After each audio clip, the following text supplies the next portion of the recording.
Ang daming denomination niyang Baptist. At yan ang pinakamasamang relihiyon sa ibabaw ng lupa. Bakit? Ang advocacy niyan, ligtas na agad, tapos wala nang kailangan gawang mabuti. Sino nagsabi sa inyo hindi na kailangan gumawa ng mabuti?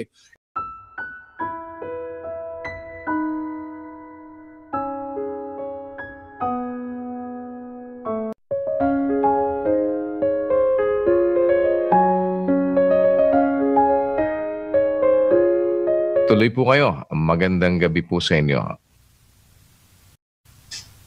Ay, salamat po at magandang gabi rin po sa inyo. Ako po ay naparito sa platform ninyo dahil may mga kapatid ho ako na nahikayat na po ninyo. And of course, nabanggit mo dyan ay Baptist, although I wasn't able to mention that dun sa facilitator ninyo. But anyway, yes, I am. And ayun nga, yung aking kapatid na nasa inyo ay, of course, nagtatalo kami minsan. At sa aming mga pagtatalo ay lagi niya po akong hinahamon. At recently ay hinamon niya ulit ako. Okay, ang sabi niya, and I quote, "Kung mahal mo kami, kuya, sa aming kaligtasan, pamalian mo sa harap ni Brother Eli yung tinuturo sa amin. Huwag kang mag-alala, lalaki akong kausap. Kapag napamalian mo ang paniniwala naming itinuturo ng kapatid na Eli, aanib kami sa iyo." So, yan po yung dahilan kung bakit po ako nandito. Ang pinakadahilan ko po ay mahal ko itong mga kapatid kong ito. And I believe that, well, ito namang sa inyo, ang ganda ng mga turo ninyo. Okay? Katulad ng nabanggit lang ni Sir Eli kanina regarding yung mga taga-Brazil of using the name of God in vain. Well, totoo naman yun. But regarding my love with my brethren, I believe that my family members na nasa inyo ngayon ay they were only believe. I'm sorry to, wala na kasi akong ibang word na i-describe ito. But I believe that they were only deceived by the cunning craftiness of the deceiver. And the deceiver were able to pervert the true gospel of the Lord Jesus Christ and added something sa gospel. And that is why those that are deceived cannot believe and cannot confess that they are now or they are already saved. Well, I don't know. Nakikinig ako talaga sa mga videos ni Sir Eli Soriano. Pero nagtataka ako, ang ganda naman niyang magturo, pero nagtataka ako, bakit hindi masabi ni Sir Eli Soriano na siya ay ligtas na? So bakit hindi niya masabi na kayo ay ligtas na? Meron lang dalawang possible things na nasa isip ko.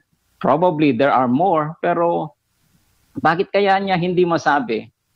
Probably because ay hindi sinasabi ng banal na espiritu sa kanya na siya ay ligtas na. Well, sabi ng banal na espiritu ng Book of Romans na, 'di ba? The Spirit itself beareth witness with our spirit that we are the sons of God. And so yun yung isang reason siguro bakit hindi masabi ni Sir Eli Soriano na siya ay ligtas na. At sa kaduluduluhan pa ng kanyang buhay, ay na pwede niyang masabi na siya ay ligtas na. Pangalawa, ay pwedeng naling lang din siya nung nagpasimula nung another gospel na tinutukoy sa Galatia. Na akala niya ay kulang pa yung gospel ni Hesukristo. Kaya niya ito dadagdagan pa ng mga mabubuting gawa. Kaya hindi niya pa nasasabi hanggang ngayon. And sad to say ay doon sa mga napanood kong video po ni Sir Eli ay ginamit po niya si Apostle Paul as an example na kapareho niya ng pananampalataya na hindi nasabi ni Apostle Paul na ligtas siya, but he was able only to claim that he is saved at the last hour ng kanyang buhay. So ang tanong ko ho ay, bakit kayong mga dating daan ay hindi nyo kayang sabihin na kayo ay ligtas na?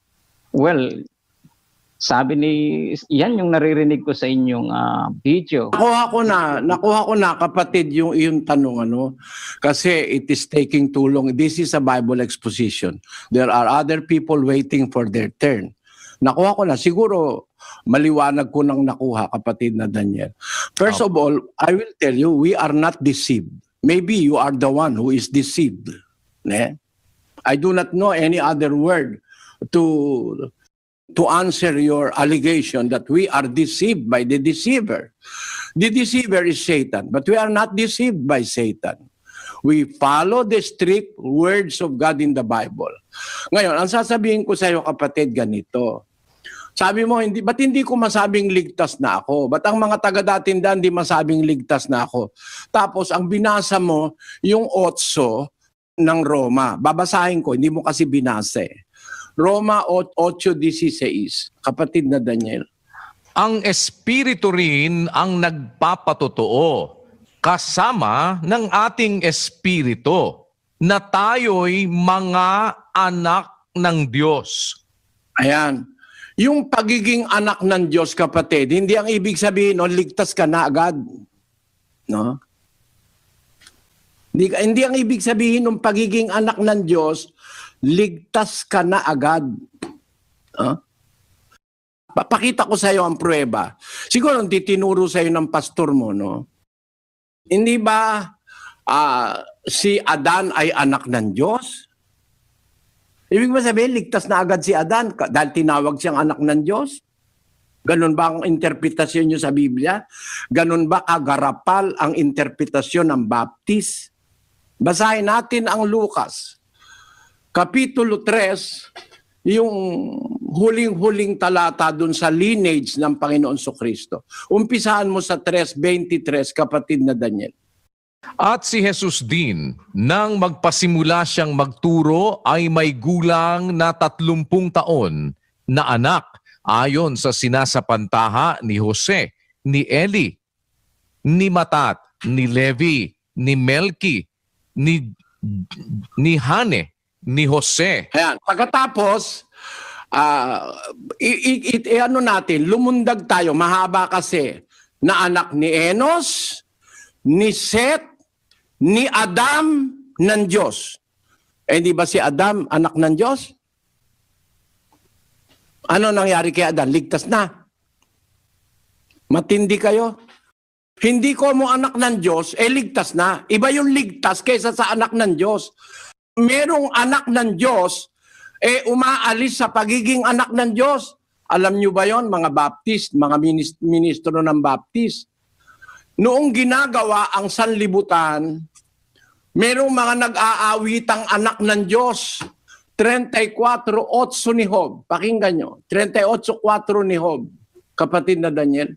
Saan ka nandoon nang ilagay ko ang mga patibayan ng lupa? Ipahayag mo kung mayroon kang unawa. Sinong naglagay ng mga sukat niyaon kung iyong nalalaman? O sinong nag-unat ng panukat diyan? Sa ano nalagay ang kaniyang mga patibayan? O sinong naglagay ng batong panulok niyaon? Nang magsiawit na magkakasama ang mga bituin pang umaga, at ang lahat ng mga anak na lalaki ng Diyos ay naghihiyawan sa kagalakan. Ayan, nung palang ginagawa ang mundo, meron palang mga anak ng Diyos noon, sons of God, na tuwan-tuwa, nilikha ng Diyos ang mundo, wala pang tao noon. Itong mga anak ng Diyos na ito na sinasabi ni Job ay mga anghel. Tinatawag na mga bituing pang umaga. Ang sabi dun sa English, basahin natin sa English yan. When the morning stars sang together and all the sons of God shouted for joy. Mga anak ng Diyos itong mga anghel . Ano nangyari? Ligtas na? Ligtas na dahil anak ng Diyos. Mali ka dyan, kapatid. Diyan mo ba papatunayan na ang kapatid mo, mahal mo? Nagsasalita ka nang hindi mo naiintindihan eh. Kung talagang mahal mo ang kaluluwa ng kapatid mo, magsuri ka muna. Hindi ko mo, may nabasa ka na, dahil tinanggap mo espiritu, anak ka na ng Diyos, kung lumayas sa'yo. Alam mo ba na pwedeng lumayas ang Espiritu Santo ng Diyos? Ligtas ka na, sabi mo. 51 Gs ng awit. Pakinggan niyo mga kapatid. Likhaan mo ako ng isang malinis na puso, O Diyos, at magbago ka ng isang matuwid na espiritu sa loob ko. Huwag mong akong paalisin sa iyong harapan, at huwag mong bawiin ang iyong banal na espiritu sa akin. Tama, binabawi yan, hoy. Para sabihin mo, meron ako espiritu, ligtas na ako. Kagaguhan yan. Katarantaduhang walang katulad sa Biblia yan kung nakakaintindi ng Biblia ang makakausap mo. Hindi ko mo may espiritu ka, tarantado ka naman, ayaw mong gumawa ng mabuti, may anak ka pa rin ng Diyos, ligtas ka pa rin, ayaw mong gumawa ng mabuti. Tapos sasabihin mo, dinadagdagan ko ang ebanghelyo. Yung paggawa ng mabuti, hindi ko dinagdag, nasa ebanghelyo yon. Inalis lang mga baptist. Ayan ang dapat, tawagin mo yung pinakamataas sa inyo. Ayoko kita, kung hindi ka ministro, ayoko kitang kadiskusyon. Ang hamon mo kasi diskusyon eh. Sabi mo, hinahamon ka ng mga kapatid mo. Nung sabihin mo, kung ano sabi mo, I quote, Kuya, kung mahal mo kami, patunayan mo sa harapan ni Brother Eli na tama yung iglesia mo, aanib kami sa'yo. Maganda yan. Kung ang gusto mo, patunayan mo, yan ang hamon mo, humanap kayong pastor mong pinakamataas sa inyo sa baptist. Hindi ikaw, dahil hindi ka naman yata pastor eh. At kung pastor ka, kawawa naman mga kapatid mo, no? Biro mo, iniwan ka ng kapatid mo, sumama sa akin. Baka may nakita silang liwanag na hindi mo makita sa inyo. Bakit? Unang-una, mali ang presumption nyo, ang deduction nyo. Pagka pala anak ng Diyos, ligtas na. Hindi totoo yan. Maging sa mga anghel na mga unang tinawag na mga anak ng Diyos, may mga nagkasalat na pahamak. Ibinulid sa kalaliman. No? Naging mga demonyo. Tapos sabi mo, mo anak ng Diyos, ligtas na. Mali yan kapatid, wala kang batayan dyan. Ang Diyos pwede niyang bawiin ang kanyang espiritu. Pag nagsalaula ka, kagaya nung miyembro sa Korinto, ligtas ba yon? 5:1 hanggang 3, kapatid na Daniel, ng unang Korinto. Sa kasalukuyay nababalita na sa inyo'y may pakikiapid, at ang ganyang pakikiapid ay wala kahit sa mga hentil, na isa sa inyo'y nag-aari ng asawa ng kanyang ama.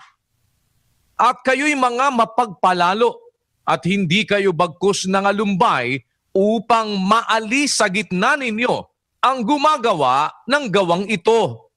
Sapagkat ako sa katotohanan, bagamat wala sa harapan ninyo sa katawan, ngunit ako'y nasa harapan ninyo sa espiritu.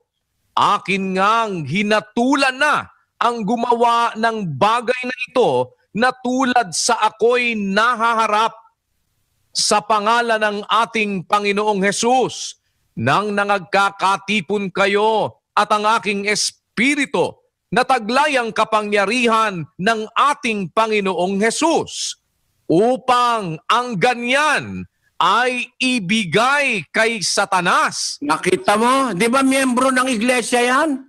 Pero gumagawa ng masama, ayaw magawin yung mabuti. Ang ganyan ibigay kay Satanas sa ikawawasak ng kanyang laman upang ang espiritu ay maligtas. Kaya yung espiritong ibinibigay ng Diyos sa bautismo, inaalis yun. Pagka ititiwalag ka sa iglesyang totoo, may tiwalag. Sa inyo yata, walang tiwalag eh. Kahit ano gawin nyo, ligtas na kayo eh. Yan ang masama sa iglesia ng Baptist. At kung talagang sa Diyos kayo, bakit ang dai-dain yung grupo? Puro kayo Baptist, Southern Baptist, Modern Baptist, Conservative Baptist. Mahigit 100 Baptist. Ay talagang maraming demonyo nagtatrabaho dyan sa relihiyon ng mga Baptist. Ginawa kayong mga magkakadibisyon. Ang daming denomination niyang Baptist. At yan ang pinakamasamang relihiyon sa ibabaw ng lupa. Bakit? Ang advocacy niyan, ligtas na agad, tapos wala nang kailangan gawang mabuti. Sino nagsabi sa inyo hindi na kailangan gumawa ng mabuti? Ilagay mo nga ang kanilang aral sa screen. Kasi alam ko yan eh. Hindi nyo naman ako po pwedeng paglakuan pagdating sa relihiyon. Ano? Lahat ng aral ng relihiyon, pinag-aralan ko eh. Ito ang sabi ng mga Baptist. Kailangan lang daw sumampalataya, ligtas na. Malaking kasinungalingan yan. Kaya kayo ngayon, hilig na kami, ligtas na kami.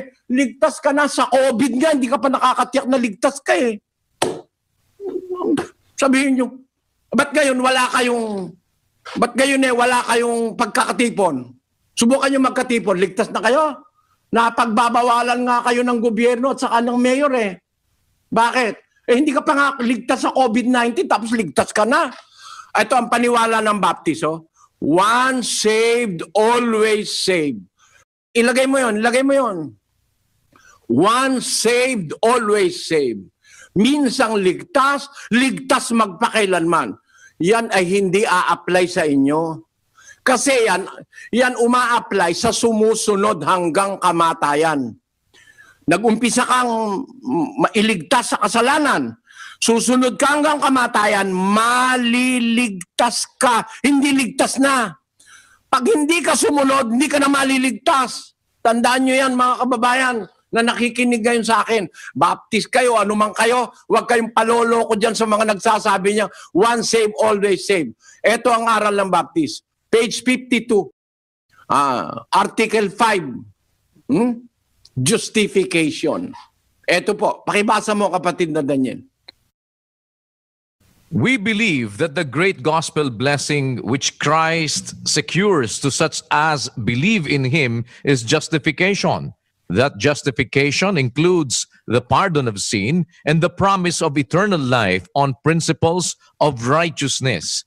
That it is bestowed not in consideration of any works of righteousness which we have done, but solely through faith in the Redeemer's blood, by virtue of which... Tinan nyo kasi nungalingan yan.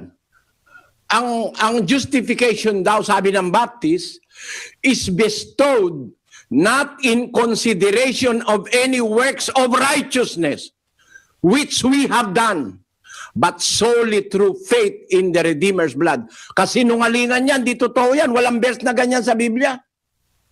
Na ang justification not in consideration of any works of righteousness. Yun ba ang ibig nyo sabihin? Hindi na kailangan ng gawang mabuti para maligtas ka, ma-justify ka sa pamagitan lang ng dugo ni Kristo, ligtas ka na. Kanino uma-apply yung dugo ni Kristo? Yun ang tanungin mo muna. Baka mamaya ikaw lang ang nag-apply sa sarili mo na ikaw na-redeem na ng dugo ni Kristo Para ma-redeem tayo ng dugo ni Kristo, may processes na tinuturo ang Biblia. Ikalawang Korinto 17. Pakilagay mo nga sa screen. Minamasdan ninyo ang mga bagay na nahaharap sa inyong mukha. Kung ang sino man ay mayroong pagkakatiwala sa kanyang sarili na siya'y kay Kristo, ay muling dili-dilihin ito sa kanyang sarili na kung paanong siya'y kay Kristo. Kami naman ay gayon din. Ayan, sabi ni Apostol Pablo sa mga Kristiyano nung una, minamasdan ninyo ang bagay na nahaharap sa inyong mukha. Meron kasi kung tumingin, malapit lang. Yun lang nasa mukha niya. Hindi siya marunong tumingin sa malayo. Tandaan nyo yun, mga kapatid, yung punto na yun.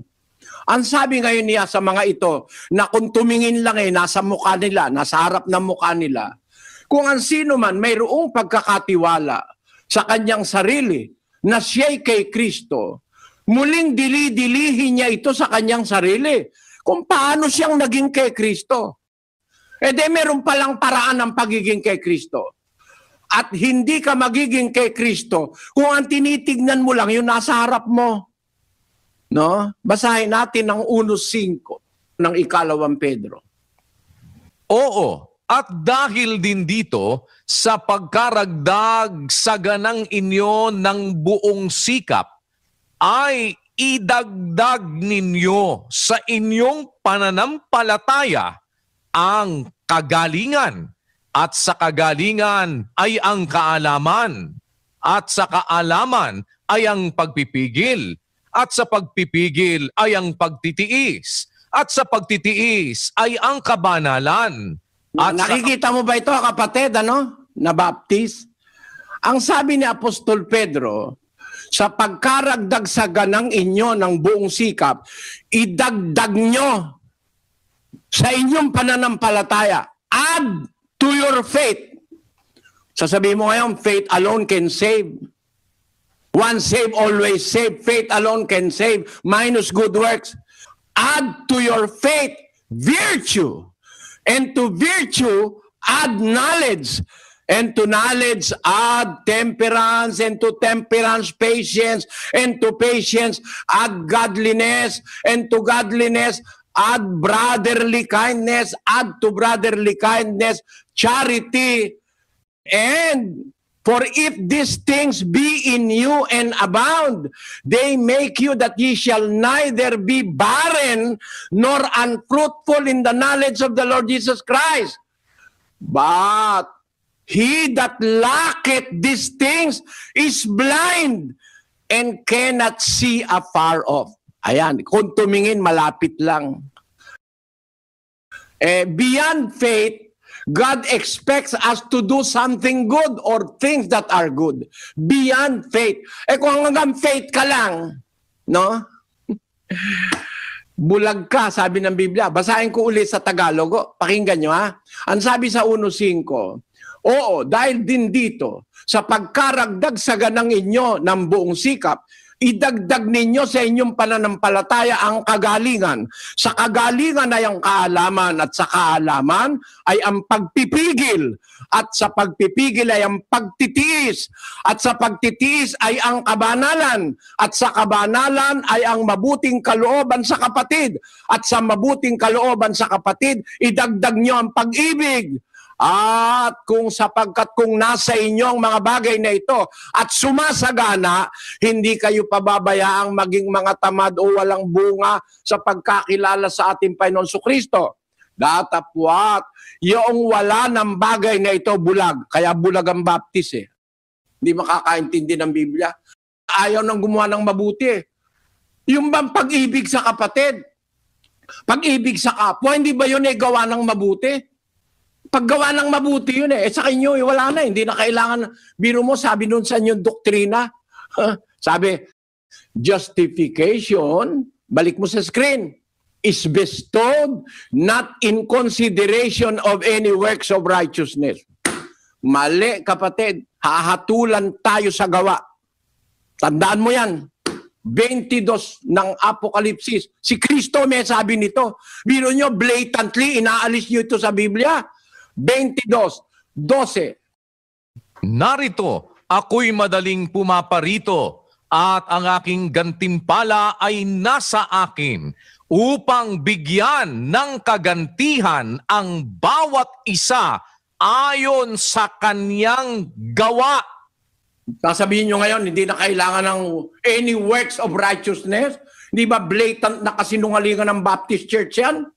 I am calling the attention of all Baptist ministers. Can you prove to me that really salvation is attained only through faith? And you will be redeemed by the blood of Jesus Christ. The blood of Jesus Christ does not apply to the Baptist Church. Because the blood of Jesus Christ applies to the true church of the Bible, not the Baptist Church. 20:28 of the book of Acts. Take heed therefore unto yourselves and to all the flock, over the which the Holy Ghost hath made you overseers, to feed the church of God, which he hath purchased with his own blood. Never in the Bible can you find a verse to feed the Baptist church which he purchased with his own blood. Walang Baptist church sa Biblia. Yung nakadiskusyon kung yung Baptist doon sa Angeles, sabi ko, ano ka ba? Sabi niya, Baptist. Ito mga miyembro mo, Baptist? Oo raw. Tumagot yung mga miyembro, yes, Baptist kami. Sabi ko, kayo ba mga nagbabautismo ba kayo? Sabi ko sa miyembro, hindi ba kakibo? Nagbabautismo ba kayo? Pangalan pa lang nyo, mali na eh. Ang kahulugan ng baptist, nagbabautismo. Eh lahat ba kayo miyembro ng baptist? Eh nagbabautismo ba kayo? O binautismo ang kayo ng pastor nyo? Kaya nga ang tawag John the Baptist. No? John the Baptizer.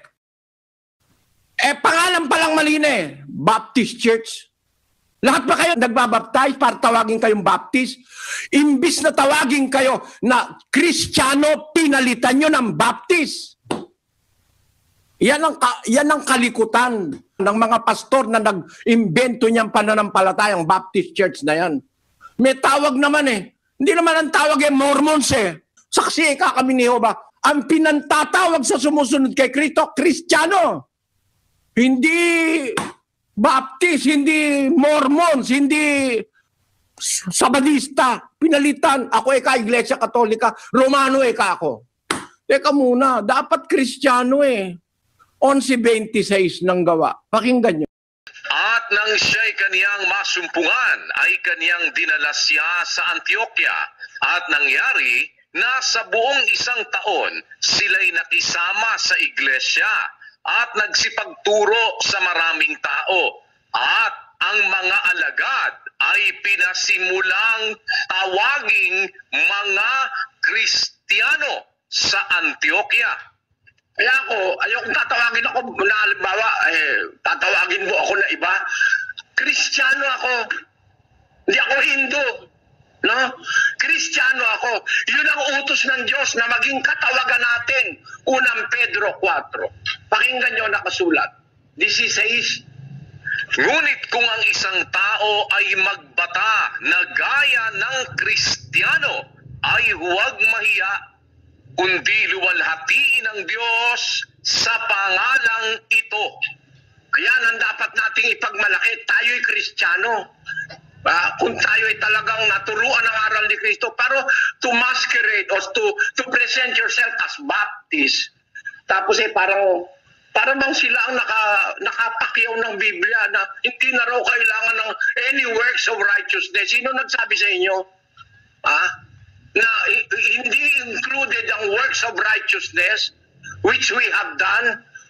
It is included because we will be judged according to our works.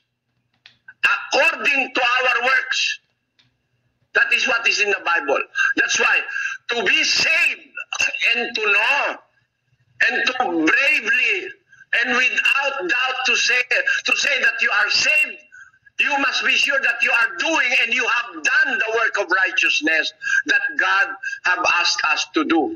Kaya si Apostol Pablo, nung makatiyak siya na nagawa niya na lahat, noon niya sinabi, iniaalay na ako, ang panahon ng pagpanaw ko dumating na, mamamatay na siya, nakipagbaka ako ng mabuting pakikipagbaka, natapos ko na ang aking takbo, yung kanyang trabaho, iningatan ko ang pananampalataya. Buhat ngayon. Tamo, hindi kayo kapareho ni San Pablo?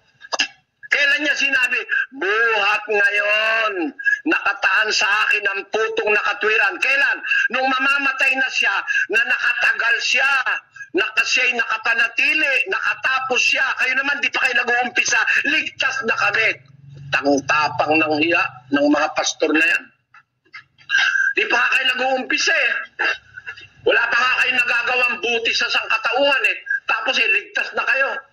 Si Pablo nung sabihin, buhat ngayon, nung natapos ko na aking takbo, iningatan ko ang pananampalataya, nakipagbaka ako ng mabuting pakikipagbaka, buhat ngayon, natataan sa akin ang putong nakatwira. Bakit buhat ngayon?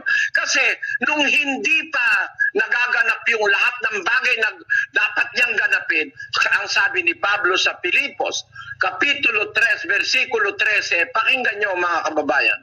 Mga kapatid, hindi ko pa inaaring inabot.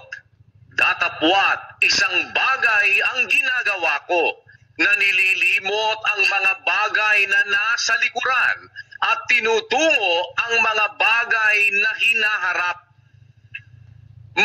Nagtutumulin ako sa hangganan sa gantimpala ng dakilang pagtawag ng Diyos na kay Kristo Jesus. Ayon. hindi ko inaaring naabot ko na, mga kapatid.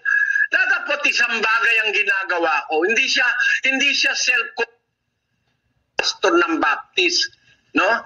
Hindi ko pa inaaring inabot. Isang bagay ang ginagawa ko. Nililimot ko ang bagay na nasa likuran, tinutungo ko ang bagay na hinaharap. Tapos sabi niya, nagtutumulin ako sa hangganan ng gantimpala. Wala ka pa sa finish line, sasabihin mo, champion ka na. Alam mo, kapatid, sumali ka sa sports. Pagka may running, tatakbo ka. Pag wala ka pa sa finish line, huwag sasabihin champion ka. Kagaguhan yon, kawalangian yon. Kaya mo lang masasabing ikaw ang champion pag ikaw ay unang-unang nakarating dun sa finish line. Nagtutumulin ako sa hangganan sa gantimpala ng dakilang pagtawag ng Diyos na nakay Kristo Jesus. Kaya ang sabi kasi ni Kristo sa Mateo 24:13, pakinggan nyo nakasulat.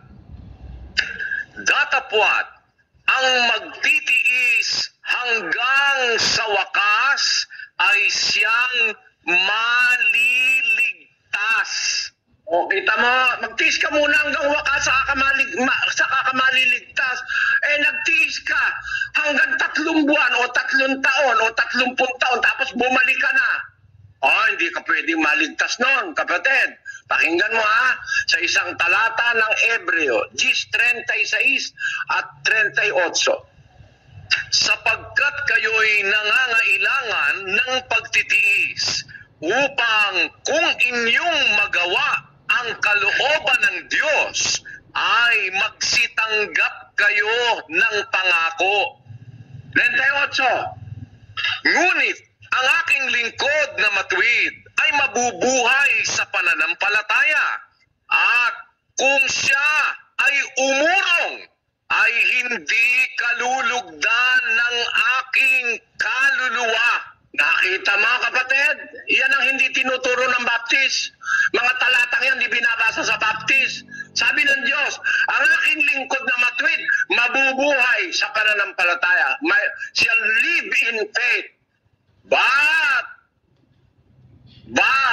if any man draw back, my soul shall have no pleasure in him.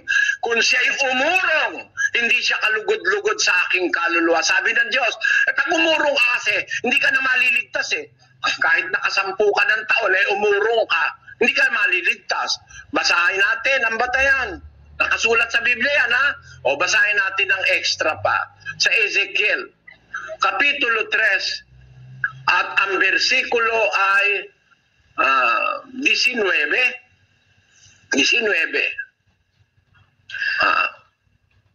o 20. Pakilagay sa screen. Basahin natin. Muli, sa 3:20. Muli, pagka ang isang taong matuwid ay lumilihis sa kaniyang katwiran at gumawa ng kasamaan, at ako'y naglagay ng katitisuran sa harap niya, siya'y mamamatay sapagkat hindi mo siya pinagpaunahan. Siya'y mamamatay sa kaniyang kasalanan, at ang kaniyang mga matuwid na gawa na kaniyang ginawa ay hindi aalalahanin. Ngayon, kita mo? Yung matuwid, lumihis sa kanyang katwiran, gumawa ng masama. Ano mang kanyang ginawa, hindi naaalalahanin. Kaya nakita nyo, napaka-vital ng gawain. You have to continue working the work of God, and you have to finish, no? Meron trabaho, kapatid. Sasabihin nyo, wala nang works.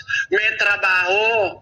Tinanong nga ng Panginoong Jesus, ng mga Hudyo, Panginoong Jesus, ano ba ang gawa ng Diyos na nararapat naming gawin?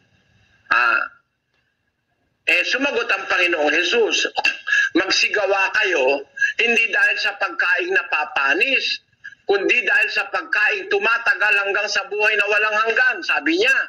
No? Ngayon, doon sa 3 ng Juan, ang sabi ng Panginoon Jesucristo, ang pagkain ko ay gawin ang kalooban niyaong nagsugo sa akin. at tapusin ang kanyang gawa. Ang Panginoon Kristo may gawain. Yun ang kanyang pagkain. Ang pagkain ko, basahin mo na nga kapatid na Daniel 4:34. Sinabi sa kanila ni Jesus, ang pagkain ko ay ang aking gawin, ang kalooban ng sa akin ay nagsugo, at tapusin ang kaniyang gawa. Ang anak ng Diyos gumagawa nga eh. Eh tayo, gagawa ba tayo? Basahin natin ang 15:5 ng Juan, kapatid na Daniel. Ako ang puno ng ubas, kayo ang mga sanga. Ang nananatili sa akin at ako'y sa kanya ay siyang nagbubunga ng marami, sapagkat kung kayo'y hiwalay sa akin ay wala kayong magagawa. O di dapat pala tayong gumawa. Kaya lang ang paggawa natin kasama ang Kristo. Kasi apart from me, hiwalay kayo sa akin, wala kayong magagawa. Eh di meron tayong gagawin. Ang katunayang pinagagawa tayo ng mabuti, pinapamalian ko yung aral ng Baptist na hindi raw i-considered ang any work of righteousness. Sabi nung katarantaduhan na yun. No? Anong katunayang yan eh? Kalooban ng Diyos. Nagagawa tayo para tayo maligtas. Basahin natin ang Pilipos 2:12, kapatid na Daniel. Kaya nga, mga minamahal ko, kung paano ang inyong laging pagsunod na hindi lamang sa harapan ko, kundi bagkus pa ngayong ako'y wala, ay lubusin ninyo ang gawain ng inyong sariling pagkaligtas na may takot at panginginig. Nakita niyo mga kababayan? May party kang gagawin. Gagawin ni Kristo yung kanya, gagawin ng Ama yung kanya, gagawin ng Espiritu Santo yung kanya. Pero ikaw, libre ka na. Wala ka nang gagawin. Sasabihin mo lang, masampalataya kami, baptist kami, ligtas na kami. One save, forever save. One save, always save. Isang dakot na kagaguhang turo ng lahat ng baptist. Kung gusto nyo, matanda na rin lang ako eh. Diskusyon tayo, putulan ng lalamunan. Pag napatunayan nyo sa harapan ng tao, yung itinuturo nyo yung aral na yan sa likod-likod, pumarap kayo, mga pastor ng Baptist. Huwag itong membro nyo pinapaharap nyo sa akin. Yung sinasabi nyo na hindi na kailangan ng gawa, maliwanag ang sabi ni Pablo sa mga taga-Pilipos, lubusin ninyo ang gawain ng inyong sariling pagkaligtas na may takot at panginginig. Bakit? Bakit? Kasi malaki ang timbang ng ating gagawain. Ang paggawa, susunod ka kay Kristo. Ano ba pinapagawa ni Kristo? Umibig ka sa kapwa. Pag umiibig ka sa kapwa, papautangin mo yung nangungutang. Bibigyan mo yung humihingi. Magdo-donate ka sa mga wala. No? Magbibigay ka ng tulong. Gagawin mo yan. Yan. Mga lahat ng gawang mabuti. Yan ba, hindi kailangan ng konsiderasyon sa gawa para maligtas ka? Kasama yan sa pagbabatayan. Kaya ka lang nagiging dapat na masakop ng dugo ni Kristo dahil sa pananampalatayang may kalakip na gawa. Basahin natin ang 2:22 ng Santiago. Ito, hindi nyo binabasa ito eh. Nakikita mo na ang pananampalataya ay gumagawang kalakip ng kaniyang mga gawa, at sa pamamagitan ng mga gawa ay naging sakdal ang pananampalataya. Kita nyo, ang pananampalataya gumagawa kalakip ng kaniyang mga gawa. Alam nyo mga kapatid, yung pananampalatayan totoo, na masasakop ka ng redeeming power of the blood of Christ, is a faith that works, a faith that operates in good works. Hindi basta faith lang, daldalan. Sumampalataya kay Kristo, iligtas na ako. Hindi yun, hindi yun. Nakikita mo ang pananampalataya, sabi ni Santiago, gumagawa kalakip ng kanyang mga automatically may gawa na kasama ang talagang pananampalataya. Pag sinabi yung pananampalataya, totoong pananampalataya, may automatic na kasamang gawa yun. sa pamamagitan ng gawa, naging sakdal ang pananampalataya. 26, pakinggan nyo. Sapagkat kung paanong ang katawan na walang espiritu ay patay, ay gayon din ang pananampalataya na hiwalay sa gawa ay patay. Patay ang pananampalataya ng mga Baptist, walang gawa kasi. Iniasa na lahat kay Kristo. Nagbakasyon na mga pastor, humingi na lang ng humingi ng ikapo at ng abuloy. Hindi nagagawa ng mabuti. Ganun ang ginagawa nyo. Sabi mo, hindi kailangan gawang mabuti. Tanong ko, pastor, nangangaral ka ba? Oo. Gawa bang mabuti yan? Ano sagot? Kung gawang mabuti ang pangaral, ba't ka pa nangangaral? Gumagawa ka pa lang mabuti. Hindi naman kailangan yan. Talungin mo, pastor.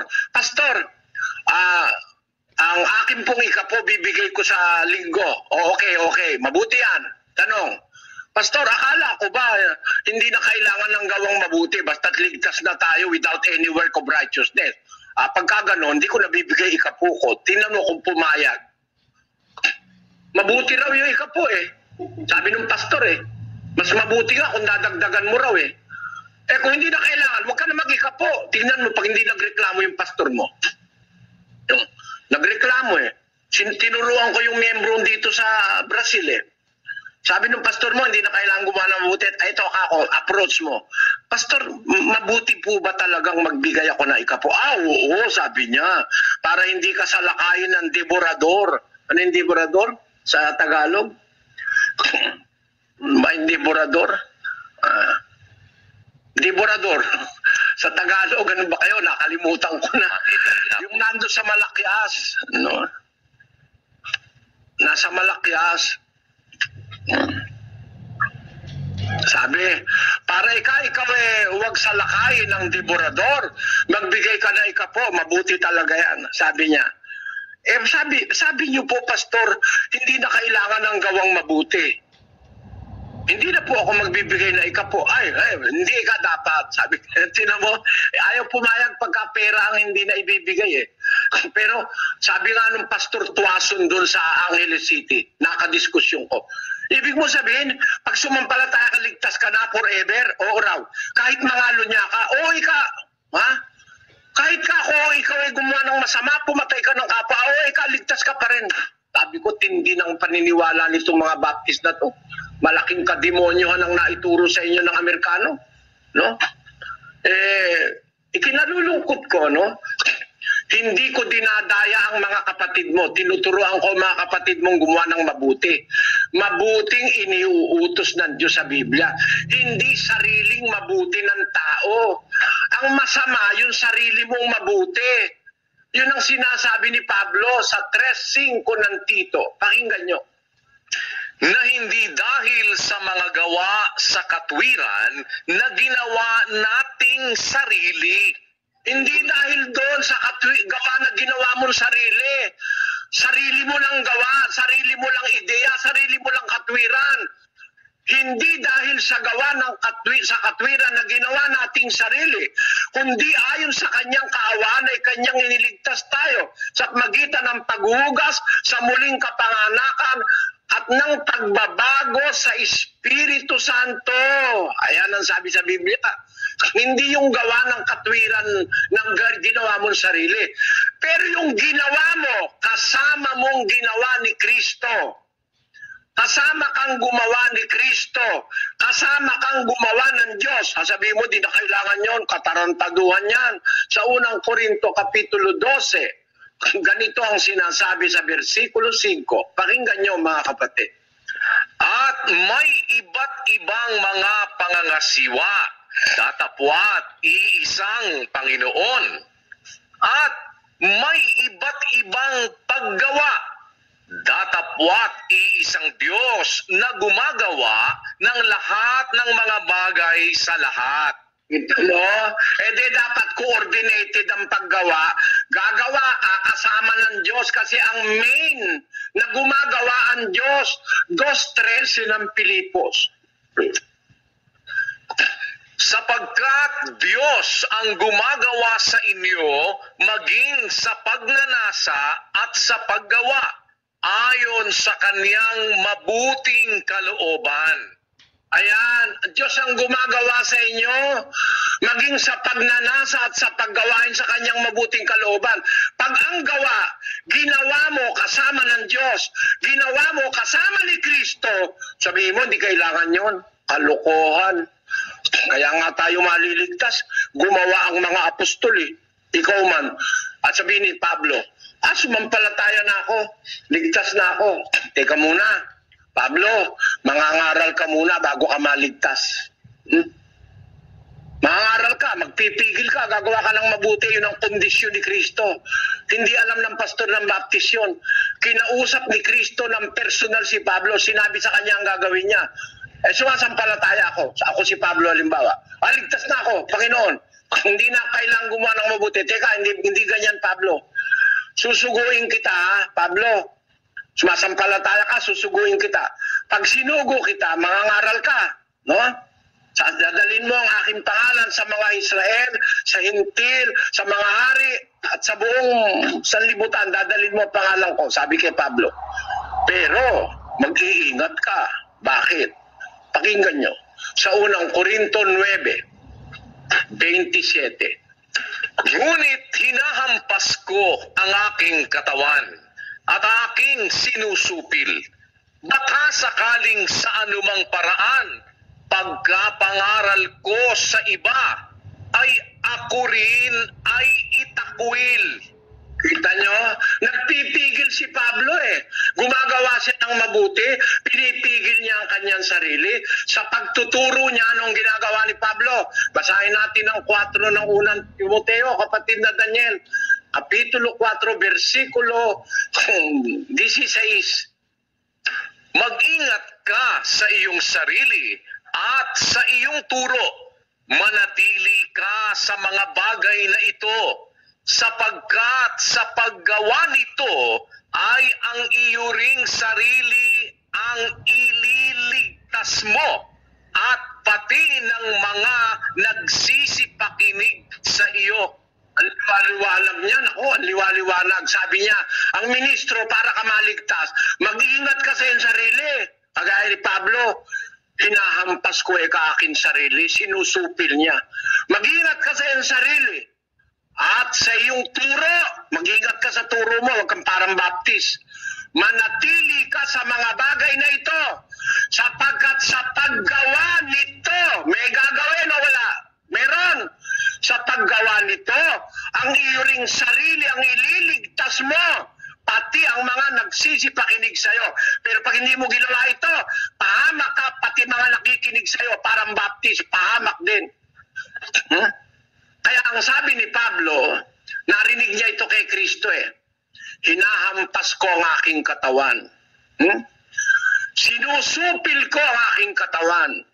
Baka sakali sa anumang paraan, pagkapangaral ko sa iba, ay ako rin ay itakwil. Nagtatakwil po ang Diyos, mga kababayan. Nagtatakwil ang Diyos. Lalo na pag hindi ka gumawa, pakinggan nyo sa Apokalipsis. Kaya itong aral ng Baptist, kulang ang 6 na oras dito para ipakita ko kasi sinungalingan ng Baptist eh. Sabi ng Diyos sa Apokalipsis, itatakwil kita. Sabi niya. Apokalipsis, basahin muna natin ang 3:15, kapatid na Daniel. Nalalaman ko ang iyong mga gawa, na ikaw ay hindi malamig o mainit man. Ibig ko sanang ikaw ay malamig o mainit. Kaya, sapagkat ikaw ay malahininga at hindi mainit o malamig man, ay isusuka kita sa aking bibig. Itatakwil ka ng Diyos. Nalalaman ko ikaw ang iyong gawa. Sabi ng Diyos sa kanya, hindi ka malamig, hindi ka rin mainit. Ibig ko sana, malamig ka o kaya mainit ka. Kasi gano'n naman talaga ang pagkain eh. Kung itutulad mo sa pagkain, ang pagtanggap ng Diyos sa tao, parang pagkain. May pagkain talaga, masarap mainit. Meron ko ba naman nakita sopas ice cold. No? Soft drinks, hindi sopas. Pag sopas, talagang mainit-init dapat yon. Wala ka naman makikitang ice cream na masarap kainin, kumukulo. Dapat malamig talaga yun. Sabi ng Diyos, nalalaman ko yung mga gawa. Ikaw ay hindi malamig o mainit. Hindi dedicated sa kanyang paggawa. Hindi perfect yung paggawa. Ibig ko sana ikaw ay malamig o mainit man. Sapagkat ikaw ay malahininga, hindi mainit o malamig man, isusuka kita sa aking bibig. Later, ang sabi niya, dyan din sa Apokalipsis, itatakwil kita. Sabi niya, doon sa isa pang talata, sa 3, sa Apokalipsis pa rin, pakilagay sa screen. 4 o 3:2 ng Apokalipsis. Magpuyat ka at pagtibayin mo ang mga bagay na natitira na malapit ng mamatay, sapagkat wala akong nasumpungang iyong mga gawang sakdal sa harapan ng aking Diyos. Ayan, ang sabi, magpuyat ka, pagtibayin mo mga bagay na natitira na malapit ng mamatay, mamamatay na, sapagkat wala akong nasumpungang iyong mga gawang sakdal sa harapan ng aking Diyos. Tuloy sa 3. Alalahanin mo kung paano iyong tinanggap at narinig at ito pa rin mo at magsisi ka kung hindi at kaya't kung hindi ka magpupuyat, paririyan ako gaya ng magnanakaw. Hindi mo malalaman kung anong panahon, paririyan ako sa iyo. Ayan ang sabi ng ating Panginoon. Kita nyo? Kaya alam nyo mga kababayan, yung aral ng Baptist, napakalaking pagkakamali niyan. Napakalaking pagkakamali nyo na umanib kayo dyan sa relihiyon na yan. Na ang itinuturo kakontra ng sinasabi ni Kristo. Ang sabi ni Kristo, gagawa tayo. Hindi tayo pwedeng walang gagawin. Sasampalataya ka lang, ligtas na. Kung totoo yung ba't sinasabi ni Pedro, idagdag nyo sa pananampalataya nyo ang kagalingan. Sa kagalingan, idagdag nyo ang kaalaman. Sa kaalaman, idagdag nyo ang pagpipigil. At sa pagpipigil ay pagtitiis. Pagtitiis ay ang kabanalan. At sa kabanalan ay ang mabuting kalooban sa kapatid. Ang mabuting kalooban sa kapatid ay pag-ibig. Tapos, ang wala ng bagay na ito, bulag. Tanyo, kaya kailangan may faith. Tama, doon nag-uumpisa. Pero hindi hanggang doon lang. There are things beyond faith that we have to execute in our lives. And that is following the will of God, doing good things with Christ and with God Himself. Kailangan natin ng gumawa kasama ng Diyos. Meron siyang ipinapagawa. 2 Timoteo 3:17. Pakinggan niyo mga kababayan. Upang ang tao ng Diyos ay maging sakdal, tinuro maliligtas. Paano ka maliligtas? Ang tao ng Diyos upang maging sakdal. Kaya ka maliligtas kung nasakdal ka eh. Ang sanctifying na grace ay yung dugo ni Kristo. Pero para mag-apply sa iyo yung dugo ni Kristo, upang ang tao ng Diyos maging sakdal, tinuro ang lubos sa lahat ng mga gawang mabuti. That the man of God may be perfect o complete, thoroughly furnished unto all good works. Yan. Yan ang hindi binabasa ng Baptist. Balikan natin yung doktrina nila, kapatid na Daniel, yung underline. Makikita nyo kasi nungalingan yung doktrina na yan. That is, ang sabi doon, it is bestowed. That it is bestowed, ano kasunod? Not in consideration of any works of righteousness which we have done, but solely through faith in the Redeemer's blood. Kasi nungalingan. I disagree. Through faith in the Redeemer's blood, to show that you have faith in the Redeemer's blood, you have to work. You have to follow the Redeemer. Unless you follow Him, His blood do not apply to you. The redeeming power of the blood of Christ will not apply to those people who do not work with Christ, who do not follow Christ. Vamos leer. Basahin natin. Kapatid na Daniel, sa Hebreo.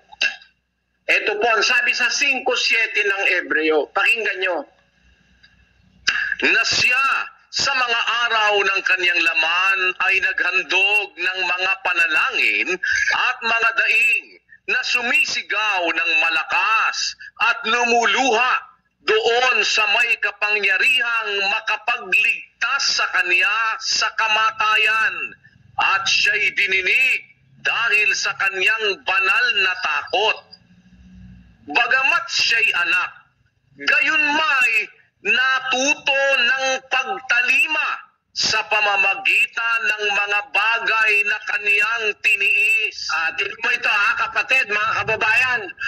Anak na ng Diyos, may ari ng lahat ng bagay. Sabi niya, bagaman siya'y anak, natuto siya ng pagtalima sa pamamagitan ng mga bagay na kanyang tiniis. 9. At nang siya'y mapaging sakdal, siya ang gumawa ng walang hanggang kaligtasan, the eternal salvation. Para kanino? Sa lahat ng nagsisitalima sa Kanya.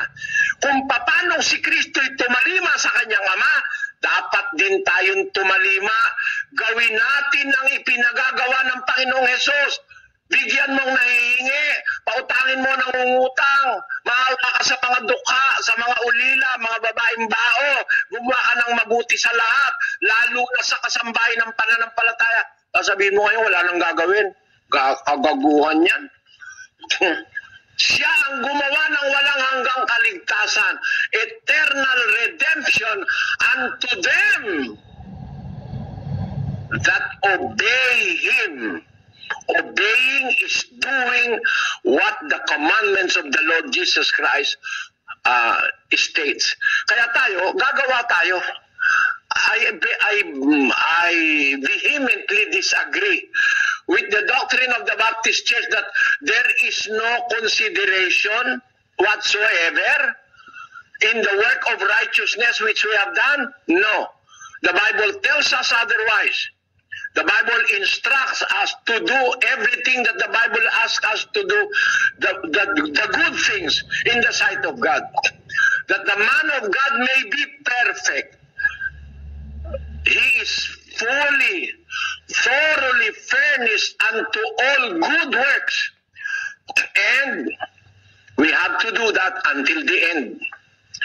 Ituro nyo sa kanila na kanilang ganapin ang lahat ng mga bagay na iniutos ko sa inyo. At narito ako'y sumasa inyong palagi hanggang sa katapusan ng panahon. Pero pag hindi nyo ituturo at hindi nyo gagawin, lalayasan ko kayo. Yun ang sabi ni Kristo. Ako'y sumasa inyo. Pero pagka hindi nyo ginawa, lalayas ako sa inyo. Pati Espiritu Santo, lalayas yan. 13 ng 2 Korinto, versikulo 5. Siyasatin ninyo ang inyong sarili kung kayo'y nangasa pananampalataya. Subukin ninyo ang inyong sarili. Hindi ba ganinyo nalalaman sa ganang inyong sarili na si Jesucristo ay nasa inyo? Maliban na nga kung kayo'y itinakwil na. Nagtatakwil yan. Kahit sumasampalataya, kapag hindi ka nagpatuloy sa pananampalataya at saka sa paggawa ng mabuti, itatakwil ka ng Diyos. Isusuka kita sa aking bibig, sabi ng Panginoon. Itatakwil ka. 28:9 ng unang kronika. Pakinggan nyo. At ikaw, Salomon, na aking anak, kilalanin mo ang Diyos ng iyong ama at paglingkuran mo siya ng sakdal na puso at ng kusang pag-iisip, sapagkat sinasaliksik ng Panginoon ang lahat na puso at naaalaman ang lahat na akala ng pag-iisip. Kung iyong hanapin siya, ay masusumpungan siya sa iyo. Ngunit kung pabayaan mo siya, kaniyang itatakwil ka magpakailanman. Kita nyo si Haring Solomon, pinakamahal ng Diyos na hari yan, na minahal na masyado ng Diyos, binigyan ng kayamanan, karangalan, karunungan, walang kapareho kahit sino. Pero sabi ng Diyos sa kanya, pag pinabayaan mo ang Diyos, tatakwil ka niya. Ano, asan ngayon yung once save, always save niyo? Kalukuhan niyang aral na yan.